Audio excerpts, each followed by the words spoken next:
karangan-karangan bunga masih berjajar-jajar di kiri dan kanan jalan. Namun upacara pemakaman sudah selesai dan tak lama kemudian karangan bunga tanda duka cita itu diatur dan ditata serta dikemas, ditumpuk oleh para petugas sebagai tanda bahwa acara duka cita dan pemakaman tokoh yang meninggal sudah selesai, dan kondisi masyarakat yang kiri kanan jalan dipenuhi dengan karangan bunga itu menjadi bersih dan rapi kembali.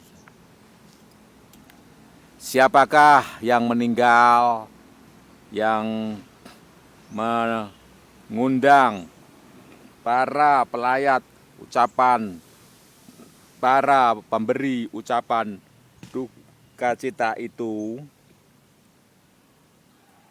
Tak lain tak bukan adalah seorang istri dari pejabat di sebuah kabupaten.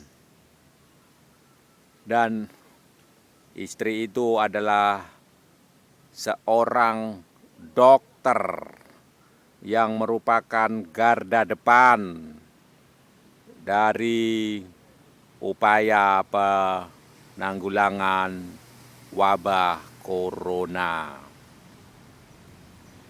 Seorang pejabat itu adalah orang nomor 2 di kabupaten yang bersangkutan. Namun demikian, meskipun beredar bahwa yang meninggal sangat riskan oleh karena penyakit corona, sudah ditengarai bahwa yang bersangkutan sudah menderita penyakit yang lain yang dapat disebut bila dihubungkan dengan hal itu adalah komorbid. Namun yang kita soroti bukan hal itu, karena untuk kepastiannya sebagai liputan jurnalistik yang bertanggung jawab, kita harus cross check atau cek dan recheck kepada pihak-pihak yang bersangkutan. Tidak hanya melaporkan berdasar apa yang sudah disampaikan oleh media massa dan pihak-pihak sekunder atau tidak langsung. Yang ingin disampaikan pada saat ini adalah sebuah kaidah awal dari jurnalistik. Tidak cukup hanya dari liputan suasana berdasar penginderaan melalui kamera, tetapi juga harus dilengkapi dengan bahan-bahan referensi yang sudah ada, baik secara data sekunder dari media massa yang sudah ada, yang lain-lain, tetapi itu pun dari media massa itu pun tidak cukup langsung diberitakan. Tetap harus mewawancarai atau konfirmasi kepada pihak yang bersangkutan sebagai narasumber utama, sebagai sumber utama pemberitaan. Dan itu pun tidak cukup, tetapi juga harus dikonfirmasi kepada pihak lain yang terkait.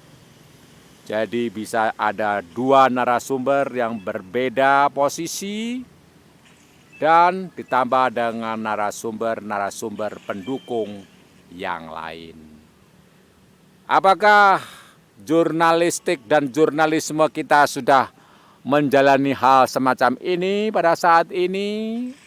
Kita lihat secara objektif bahwa banyak sekali yang tidak melakukan peliputan dan pelaporan peliputan berdasar kaidah jurnalistik yang harus cover both side. Artinya dalam mengcover berita itu harus berasal dan langsung menemui sumber-sumber yang berbeda sisinya. Kedua sisi, both side, kedua narasumber yang berbeda posisi, yang bisa jadi saling bertentangan pendapat dan perlu suatu penilaian objektif dari data lapangan yang secara primer khususnya dan yang lain bersifat sekunder. Tetap semangat untuk mewujudkan jurnalisme Indonesia yang komprehensif dan akurat.